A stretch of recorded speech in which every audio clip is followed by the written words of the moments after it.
Hola, hola, buenas tardes. ¿Sí me escuchan?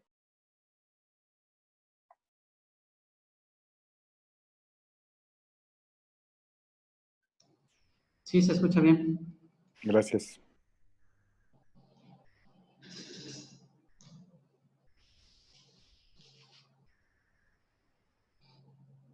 Miguel Ángel.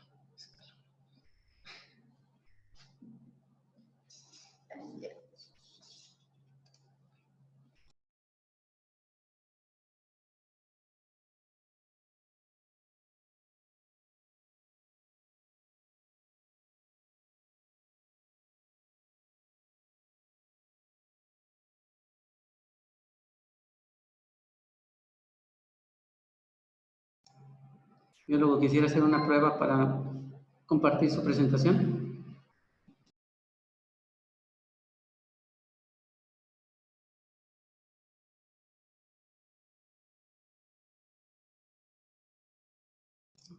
Doctor, ¿nos escucha? Quisiera hacer una prueba para Sí, acreditar. sí, por favor.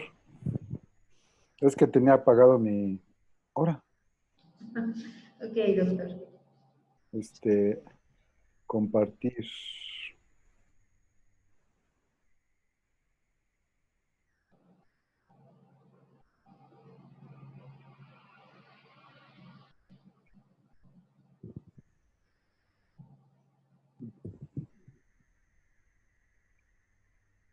¿Sí ven la presentación? Sí, Voy a avanzar. ¿Sí la ven, el cambio? sí se ve. No hay problema. Perfecto. Muchas gracias.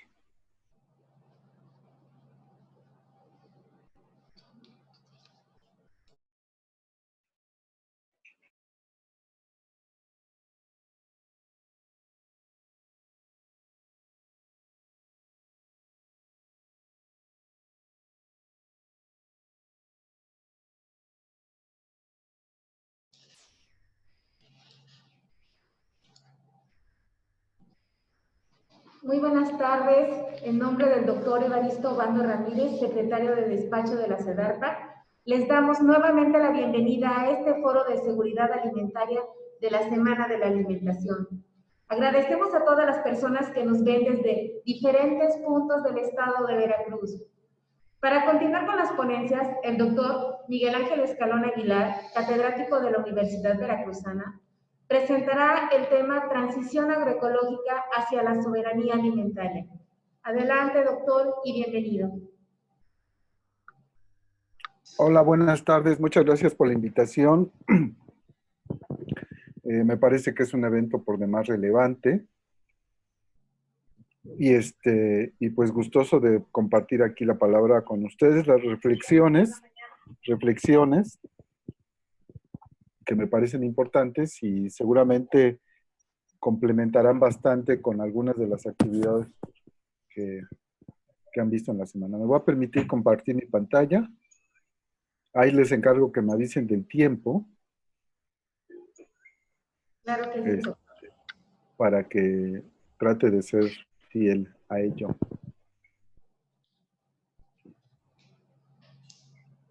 Me voy a regresar porque...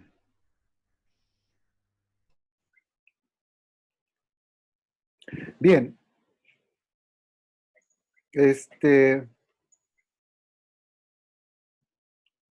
Ay, perdón.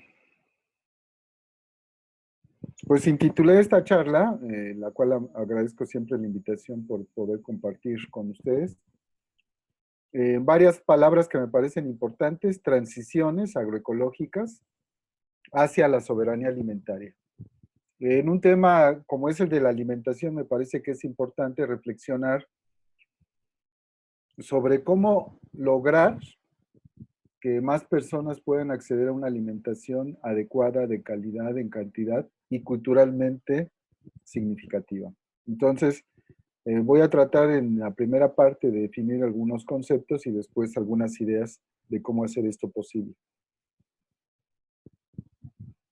El primer elemento que me permitiré mostrar aquí es el que está vinculado con la definición de soberanía alimentaria que surge de manera paralela al término de seguridad alimentaria, que en una cumbre de la alimentación plantea la Organización de las Naciones Unidas a través de la FAO. Y entonces en esa reunión, grupos de campesinas y campesinos integrados en la Vía Campesina, una organización mundial que integra campesinas y campesinos, plantea el concepto de soberanía alimentaria en lugar del de seguridad alimentaria. Y dice que es el derecho de los pueblos a alimentos nutritivos y culturalmente adecuados, accesibles, producidos de forma sostenible y ecológica. Esto pone a aquellos que producen, distribuyen y consumen alimentos en el corazón de los sistemas y políticas alimentarias, por encima de las exigencias de los mercados y de las empresas. Y nos ofrece una estrategia para resistir y desmantelar el comercio libre y corporativo y el régimen alimentario actual. Esto es lo que plantea la Vía Campesina, esto a finales del siglo pasado, y esto se ha convertido en una bandera de lucha de muchos grupos campesinos, que me parece que es importante. Dice, pongamos en el centro a las personas y que estas personas tengan una alimentación sana y culturalmente significativa, y que podamos no pensar en el dinero, sino pensar en la alimentación que todas y todos merecemos. Eso es distinto al término, según la Vía Campesina, de la seguridad alimentaria. En este contexto, lo que tenemos que imaginar, y esa es parte de las invitaciones del día de hoy, es en cómo le podemos hacer para diseñar sistemas agroalimentarios alternativos. Cómo, si pensamos que la soberanía alimentaria es un horizonte, como se plantea aquí, como esta libre determinación, como esta posibilidad de que más personas puedan alimentar alimentos sanos, ¿cómo es que podemos construir este proceso? Y entonces empezamos a usar palabras como un proceso integral, un proceso sistémico. No podemos pensar solamente en la producción, sino también tenemos que pensar en la distribución, en la transformación y en el consumo. Y esto, si lo articulamos de manera virtuosa, entonces estaremos diseñando entre todas y todos un sistema agroalimentario alternativo. Entonces el tema de la alimentación no solamente tiene que ver con la producción y el consumo, sino con todos los elementos que integran este sistema alimentario alternativo. Y esto es bien importante porque hoy una parte muy importante de la población de nuestro país está en pobreza y al menos en Veracruz el 22% de la población sufre de carencia alimentaria. Quiere decir que por ahí de 2 millones y un poquito más de personas en nuestro estado seguramente no habrán comido bien o no habrán comido. Entonces, eso es importante. Y aquí este esquema me permite ilustrar lo que está pasando con este sistema alimentario industrializado. Jan Douwe van der Ploeg, un sociólogo holandés, plantea que tenemos imperios agroalimentarios que son los que dominan y en donde se basa la economía del mercado, y entonces los sistemas productivos, los productores, los pequeños agricultores, pueden estar sufriendo de esta inequidad, de esta falta de acceso, etcétera, etcétera. ¿Qué sugiere Yanda? ¿Y qué es el mercado en este círculo azul? Quien concentra y distribuye y quien recibe gran parte de las utilidades. Entonces, dice Jan Douwe, hagamos un bypass, como cuando te operas para bajar de peso, hagamos como una ruta alterna y plantea entonces la construcción de territorios autónomos y mercados locales hacia una economía de la solidaridad. Es darle rostro, digo yo, a la comida. ¿A quién le estoy dando mi dinero cuando compro los alimentos? Desde esta perspectiva, por fortuna, existen en el mundo una gran cantidad de lo que le vamos a llamar innovaciones agroecológicas, que están centradas y basadas en el conocimiento tradicional de muchas personas que manejan diferentes agroecosistemas, desde los productores, los campesinos, las campesinas, los pescadores de la pesca tradicional, los que pastorean, los habitantes de los bosques, los pueblos originarios, las trabajadoras y trabajadores del campo. Son personas que a lo largo del tiempo han ido generando lo que le vamos a llamar estas innovaciones agroecológicas y que tienen como varias dimensiones que son importantes. Una dimensión social, una dimensión económica y una dimensión institucional que plantea alternativas distintas a las que el mercado nos impone. Y dimensiones ambientales, que permiten, por ejemplo, la restauración de los ecosistemas, la preservación de la bio y la agrobiodiversidad y la regeneración del suelo, la calidad y la fertilidad de los mismos y la preservación de los recursos genéticos que hoy aún siguen siendo amplios y la resiliencia ante conflictos y desastres ambientales. Un sistema manejado de forma adecuada se vuelve resiliente a cambios bruscos que hoy el cambio climático nos está imponiendo. Entonces, ¿cuáles son estos sistemas, estas innovaciones agroecológicas? Hay que voltear hacia este conocimiento tradicional, hacia este conocimiento campesino, hacia el conocimiento de múltiples actores y ponerlo a dialogar con el conocimiento que en las instituciones se está dando. Entonces, elementos como mercados locales, como las políticas favorables para que esto ocurra, como un aprendizaje colectivo y participativo, como una cuestión de solidaridad, son elementos que le llaman motores que pueden impulsar estos procesos hacia esta soberanía alimentaria. Decimos entonces que nosotros hablamos desde la perspectiva de la agroecología. ¿Qué es la agroecología? Bueno, pues es la ciencia que estudia los agroecosistemas. Y ustedes dirán, pues qué obvio. No es tan obvio. Déjenme ver algunas cosas. ¿Qué es un agroecosistema? Algunos autores, por ejemplo, Víctor Toledo, proponen hablar de medio ambiente natural y medio ambiente social.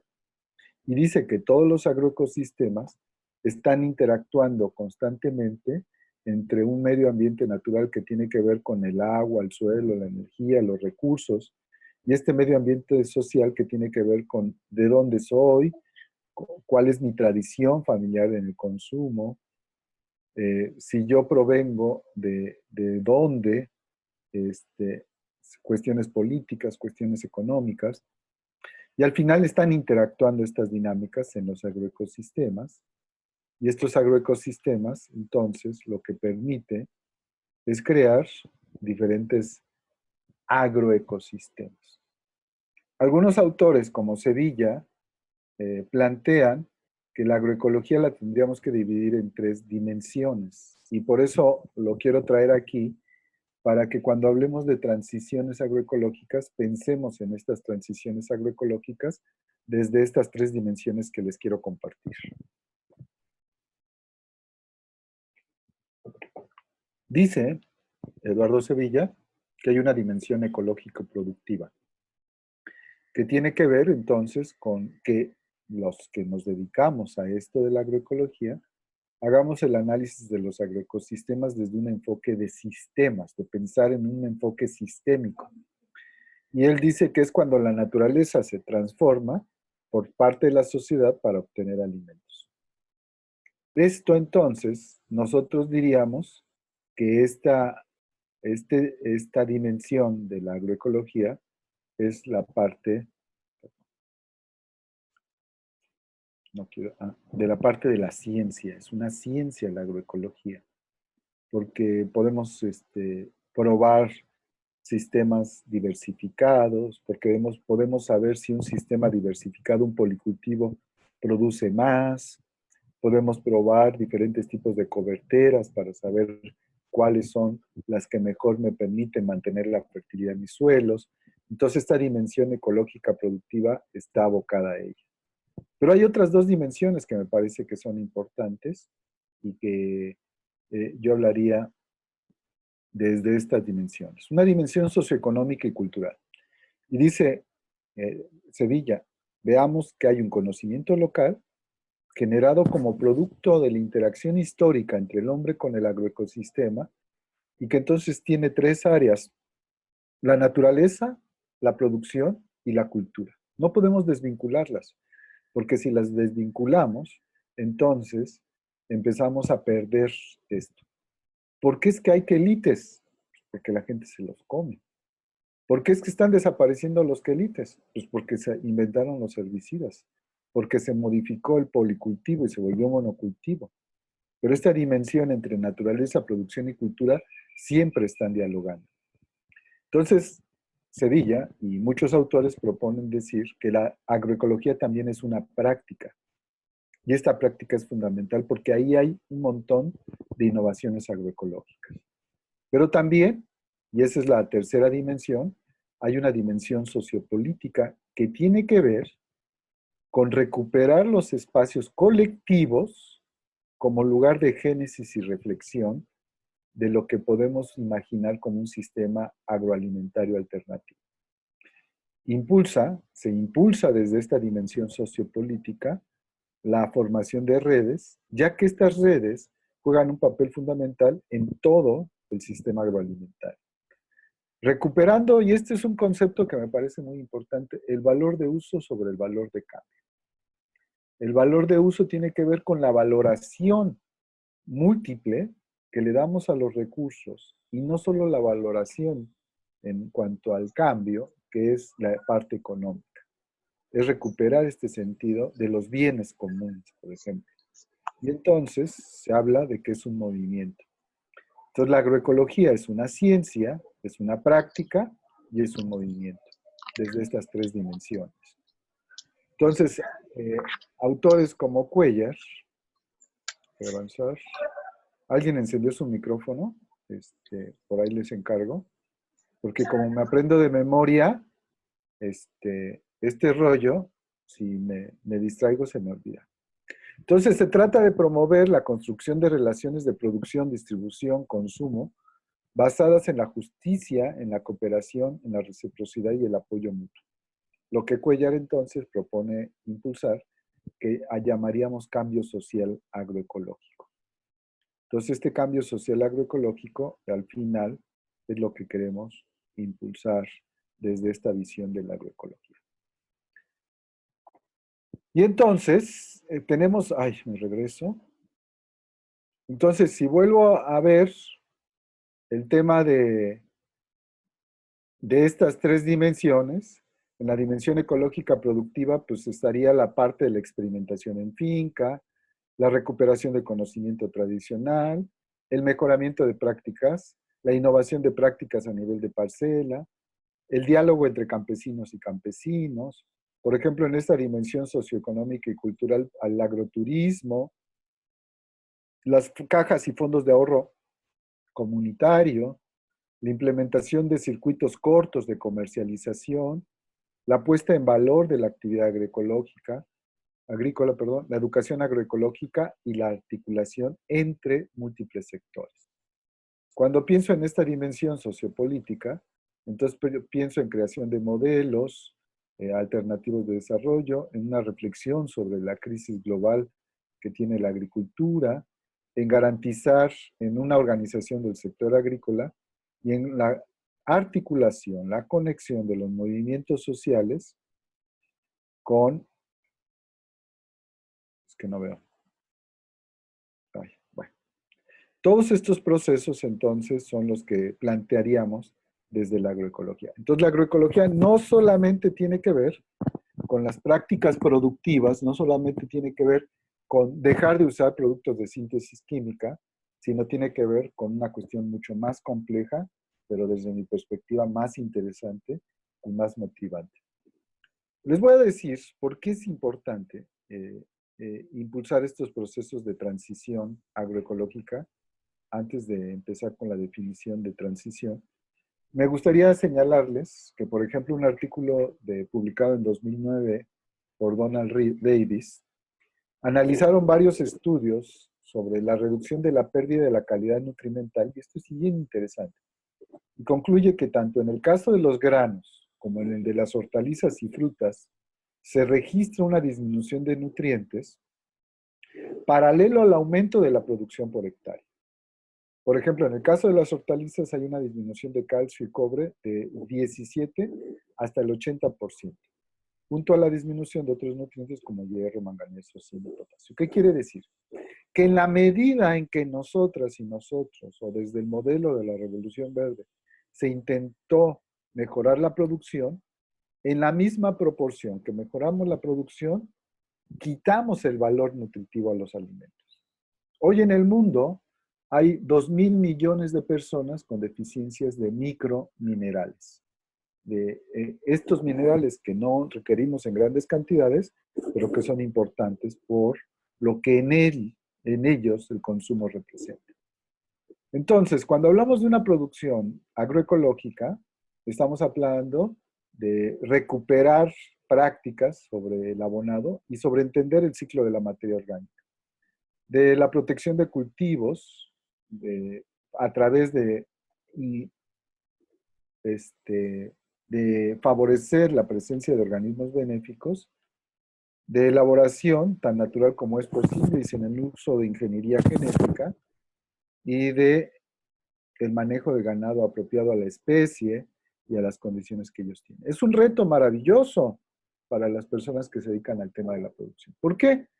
Porque, por ejemplo, un vaso de leche ecológica tiene 8.7 por ciento más miligramos de ácido linoleico, que es una grasa buena, frente a un 2.8 que tiene la leche convencional. O en el caso de las papas, tiene mucho más ácido ascórbico una papa orgánica que una convencional. O en el caso de las hortalizas de color verde, las hojas, tiene mucho menos nitratos que las que tienen o que son usadas con fertilizantes de síntesis química. Entonces, ese es el reto. ¿Cómo logro hacer esto?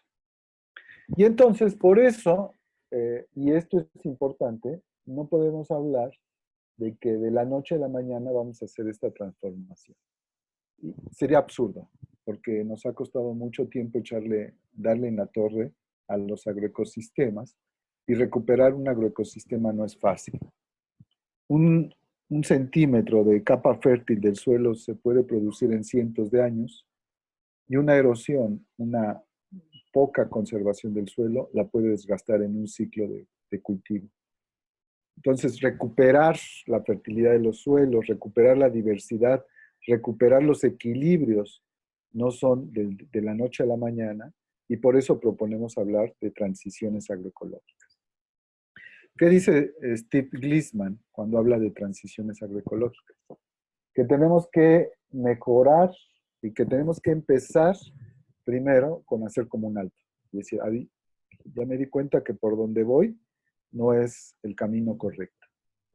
Entonces, pensemos en sustituir, me voy aquí abajo, prácticas e insumos convencionales por prácticas alternativas sostenibles. Simplemente pensemos que es posible hacer esto. Después, cambiemos nuestra ética y nuestros valores hacia una cultura de la sostenibilidad. Y esto tiene mucho que ver con que no puedo yo, por ejemplo, dar recomendaciones sin tener esta ética detrás de mí.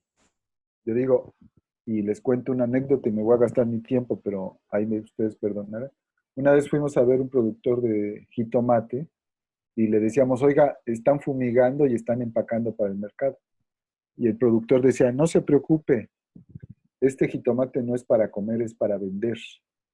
Y entonces cuando pensamos en esto, de una ética alrededor, de unos valores hacia estas transiciones, hacia una cultura de la sustentabilidad, nos parece que es importante.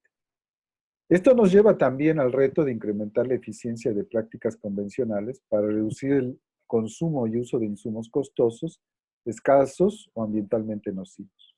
Y al final, al rediseño de los agroecosistemas sobre las bases de un conjunto de procesos ecológicos. Al final, esta transición agroecológica es el rediseño de nuestros sistemas de producción desde una perspectiva ecológica, de pensar y de inspirarnos en los ecosistemas para estos procesos. Titonel, un investigador argentino, nos propone entonces que estos procesos de transición agroecológica deben de ser paulatino y debemos de imaginar cómo es este proceso. Dice, por un lado, tenemos la bronca de las demandas del mercado. Siempre estamos atendiendo a las demandas del mercado.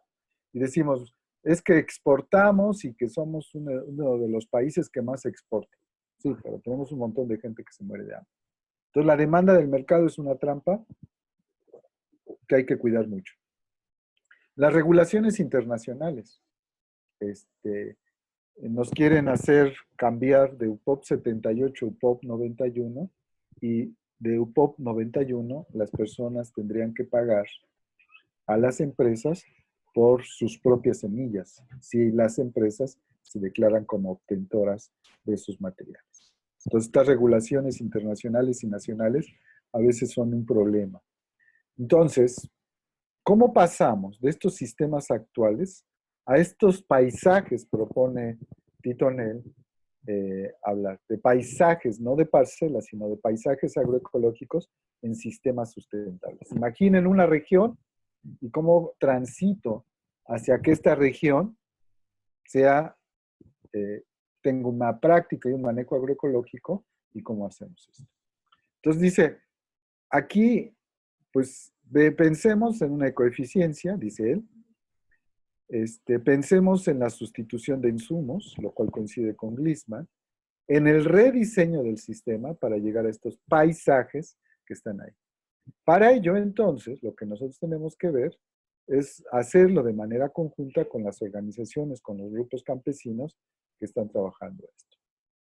Entonces, esto tiene que ver, y plantea estos dos horizontes, con una innovación institucional, quiere decir que las instituciones que apoyan, y hablo de instituciones sociales, de instituciones de gobierno, de instituciones de educación, tengan estas prácticas de innovación y esta innovación técnica. Entonces no lo podemos abandonar, que me parece que es fundamental. A eso le llamamos estas transiciones agroecológicas. Ya casi voy a terminar. ¿Por qué? Ya no tengo mucho tiempo, pero hago un ejercicio con estas imágenes y les preguntaría qué ven ahí, qué perciben en esto. Y primero, pues es una mujer. Después es una mujer que trabaja en el campo, una mujer que procesa sus productos y al final los prueba y los disfruta. Entonces, este conocimiento que existe sobre las prácticas sustentables de producción están en el campo y las tenemos que valorar y tenemos que valorar a las personas que tienen estos conocimientos y no desdeñar estos conocimientos. Es parte de estas transiciones agroecológicas. Entonces, y ya para ir cerrando la charla, entonces lo que necesitamos, y eso plantea autores como López García, es hacer como esta liberación del potencial endógeno, del potencial que las personas tienen, que han practicado durante mucho tiempo y que tenemos que sentar las bases para que esto ocurra. Y esto entonces tiene que ver con desarrollo participativo de tecnologías. No es transferir tecnologías, sino cómo desarrollamos tecnologías a partir de las condiciones propias. Y a eso le llaman ecología de saberes. Tiene que ver con el desarrollo rural agroecológico, que tiene que ver con la multifuncionalidad de la actividad agraria y que no la podemos concentrar en una sola actividad. Pero también tiene que ver con la acción social colectiva, con la cooperación hacia el bien común y tiene que ver también con la identidad local. Reconocer estos dos componentes, tanto el componente material como el componente simbólico, nos llevan a esta liberación del potencial endógeno. Esto es, que las personas por sí mismas sean capaces de estas transiciones agroecológicas. Luego, una pregunta común es, ¿y a poco una parcelita nos va a dar de comer si necesitamos tantas toneladas de maíz? Entonces, hoy se está trabajando mucho a nivel mundial sobre el escalamiento de la agroecología. ¿Cómo hacer que estas prácticas sustentables puedan llegar a muchos territorios y estos territorios entonces nos den esta posibilidad? Entonces, autores como los que están abajo, que son un montón, es un grupo de agroecología que está en Ecosur, nos plantea una propuesta, ellos le llaman impulsores, como factores que impulsan el proceso para este escalamiento de la agroecología. Y ellos definen 8 impulsores. Y ya con esta me despido. El reconocimiento de una crisis que motiva la búsqueda de alternativas. Tenemos que estar conscientes que hay una crisis, que esta crisis no aguanta más, dirían, y que es entonces importante hacer una transformación. La organización social. Si no hay una organización social, y no estoy hablando de grillas, de cuestiones de a ver cuánta gente muevo, sino una organización social sobre la cual las personas puedan ponerse de acuerdo para cambiar su visión de la producción.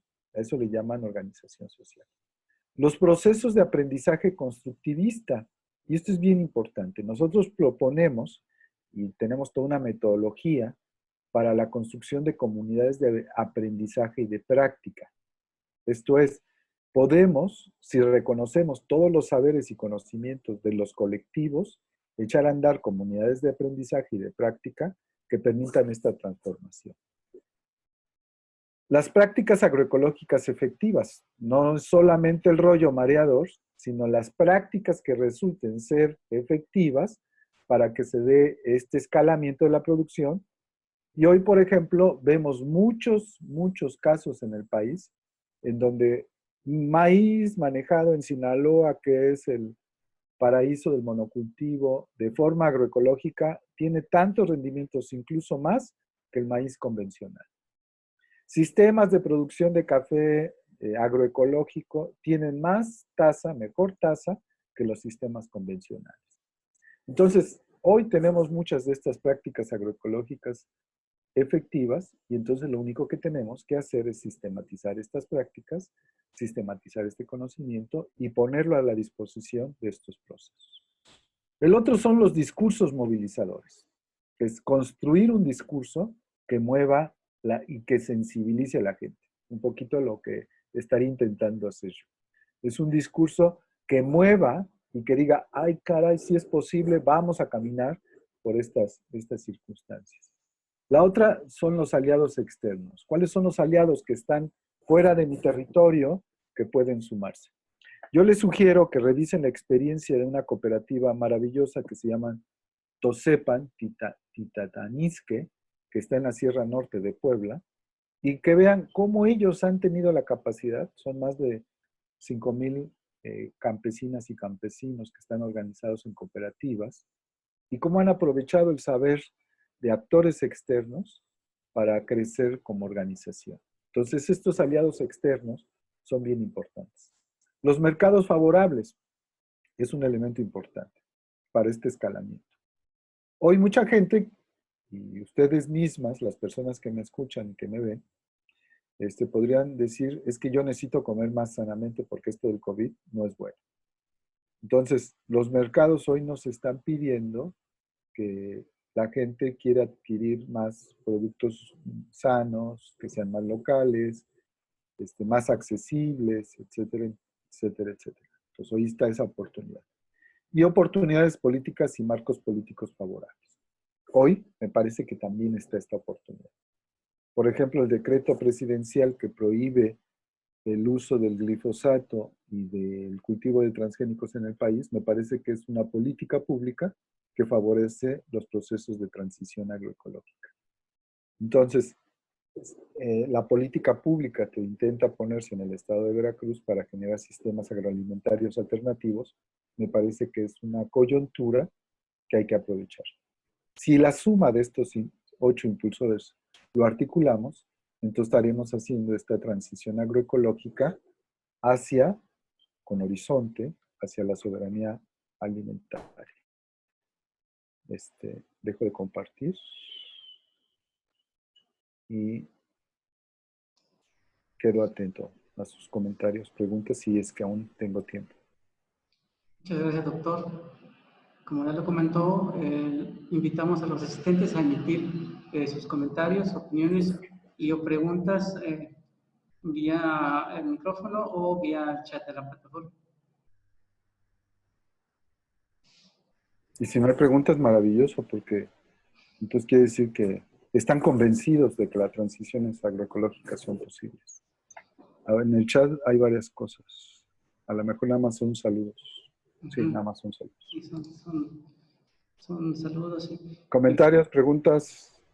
No, nada más comentarle, doctor, que efectivamente la transición a la agroecología, bueno, es una de las, no sé, responsabilidades, ¿no? ¿Cómo podría llamarle? Sí, como una responsabilidad de nosotros para poder devolverle a la tierra todo lo que realmente se le ha quitado durante tantos años. Por eso también la Secretaría se une a las acciones que hace el gobierno federal respecto a la transición agroecológica en los cultivos en el estado de Veracruz, con estas prácticas que se están realizando a través de los promotores, de los extensionistas que se contrataron este año. Y Alma Méndez dice que es una de las mejores prácticas. Sí, lo felicitan, doctor, que una excelente ponencia y que, pues, más que nada están convencidos de lo importante que es la agroecología. Gracias. Pues atentos al diálogo. Les voy a anotar aquí en el chat mi correo.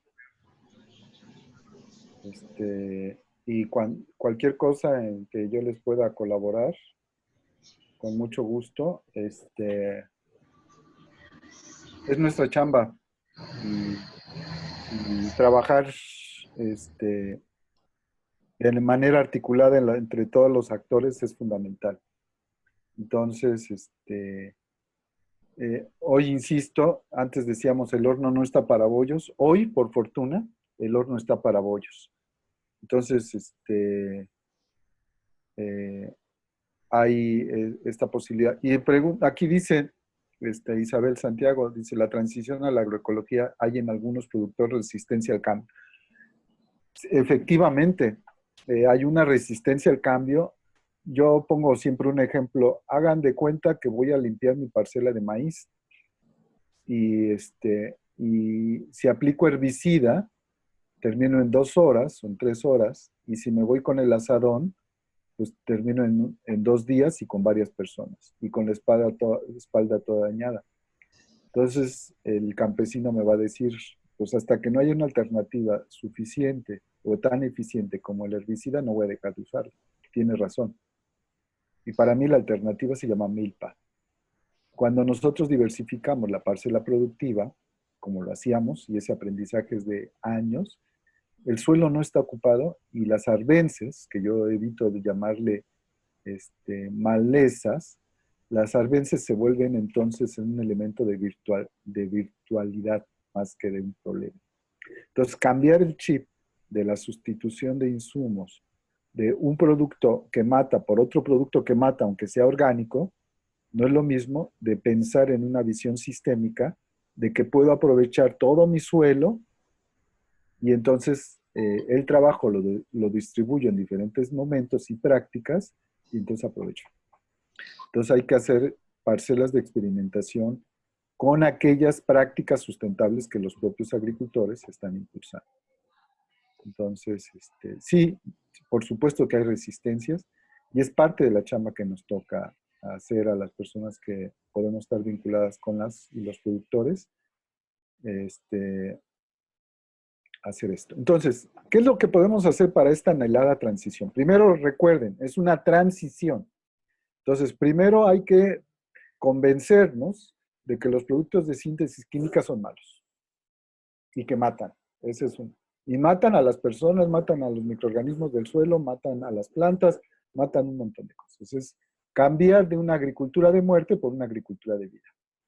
Si nosotros sustituimos estos productos de síntesis química, por ejemplo los herbicidas, y entonces pensamos en el manejo integrado de arbences, entonces estoy cambiando mi visión sobre esta agricultura de muerte por agricultura de vida.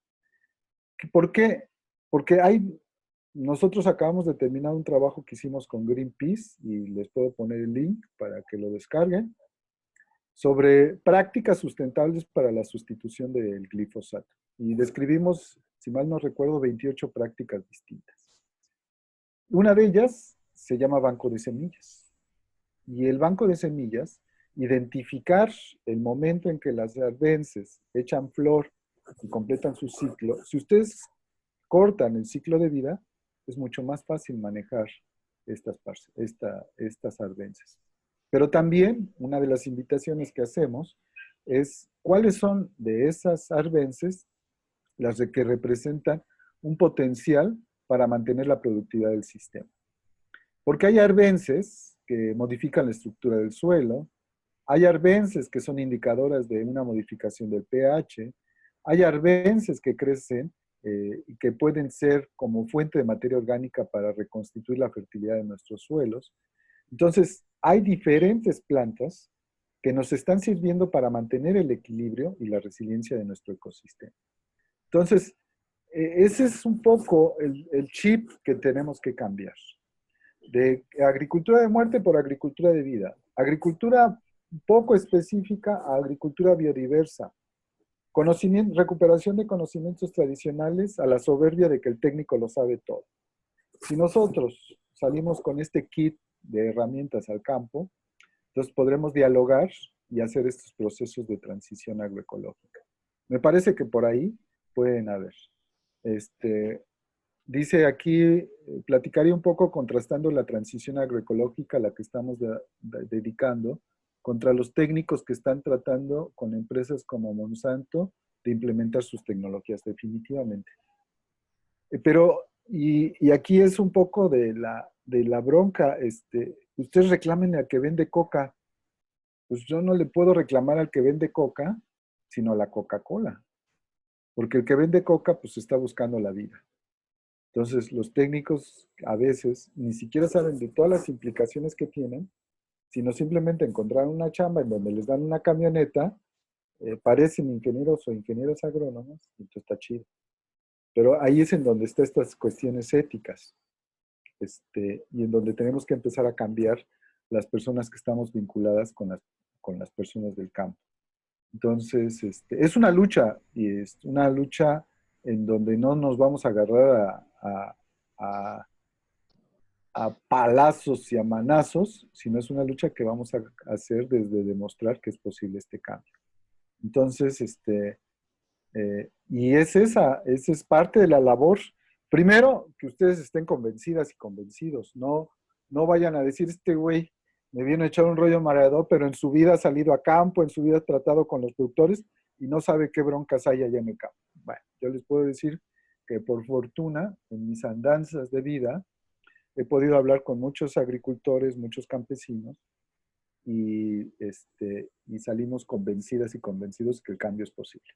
Me decía alguna vez un productor de papaya, ¿usted qué me va a venir a decir lo que es cultivar papaya si yo tengo 30 años cultivando papaya? Y yo, en el atrevimiento total, le dije, usted tiene 30 años, pero ¿cómo sabe que esos 30 años no ha cultivado mal la papaya? Y se quedó así parado ya como medio enojado, y le digo, vámonos a platicar. Si usted me escucha lo que yo le quiero decir sobre la papaya, entonces a lo mejor podemos empezar a encontrar puntos en común.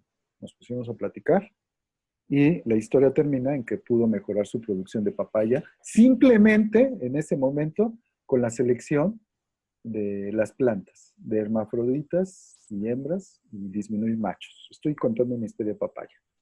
Entonces, son estos diálogos en donde podemos empezar a encontrar puntos en común.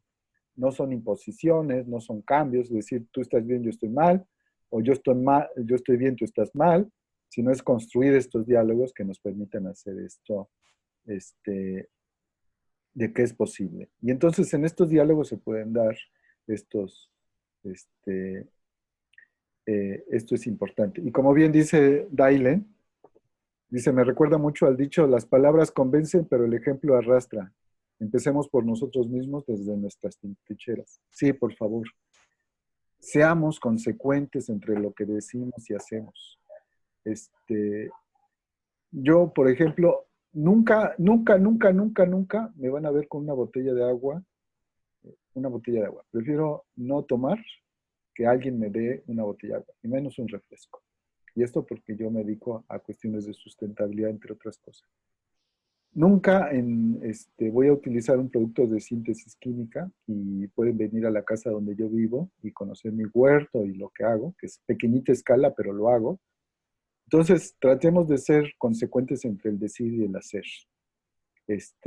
Porque si no, no nos la creemos nosotras, ni nosotros, solamente porque soy un vendedor de Coca-Cola, porque esta es la chamba que me tocó hacer, pues no. Entonces, sí, vayamos por este caminito y van a ver que las cosas son bien chidas, liras, bien emocionantes, y es un reto maravilloso. El reto maravilloso de hacer estas transiciones agroecológicas para tener una alimentación productiva, adecuada y culturalmente significativa, me parece que es un reto para vivir el resto de nuestras vidas. Entonces, hagámoslo y yo pues con gusto me sumo a esto. Por eso les pongo mi correo, para que no crean que es puro rollo mareador. Entonces, con mucho gusto. Muy bien. Muchísimas gracias, doctor, por compartir todo ese conocimiento y experiencias que tiene usted y los trabajos que pues, se le han reconocido. Y me es grato decir que como alumna de usted, debe continuar esto, trascender para mejorar las condiciones de seguridad alimentaria. Y pues creo que esta pequeña charla pues fue detonante porque tendríamos que continuar con sus experiencias para el apoyo a nuestros extensionistas de aquí de la Secretaría. Bueno, pues le agradecemos y pues damos por concluido nuestro ciclo de conferencias el día de hoy. Muchas gracias. Muchas gracias. Doctor, muchas gracias a todos los que asistieron este día en el cierre de la semana, bueno, del cuarto día de la semana de alimentación de manera virtual. Los esperamos mañana, viernes, para las ponencias del Consejo Intermunicipal de Igualdad de Género de la zona centro del Estado de Veracruz con el tema alimentación e identidad. También participará extensionista de la CEDARPA, la licenciada Almaraceli Salazar Hernández, con su tema Olores y Sabores, las mujeres y la nutrición en el municipio de Tonayán. Finalmente, para cerrar la semana, el licenciado Ramón Hernández Viveros, extensionista de la CEDARPA, presentará su tema Estrategias para fomentar la seguridad alimentaria en las familias Colpin, región Veracruz, zona de altas montañas. Los esperamos mañana. Muchas gracias. Gracias. Hasta luego. Hasta luego, buen día.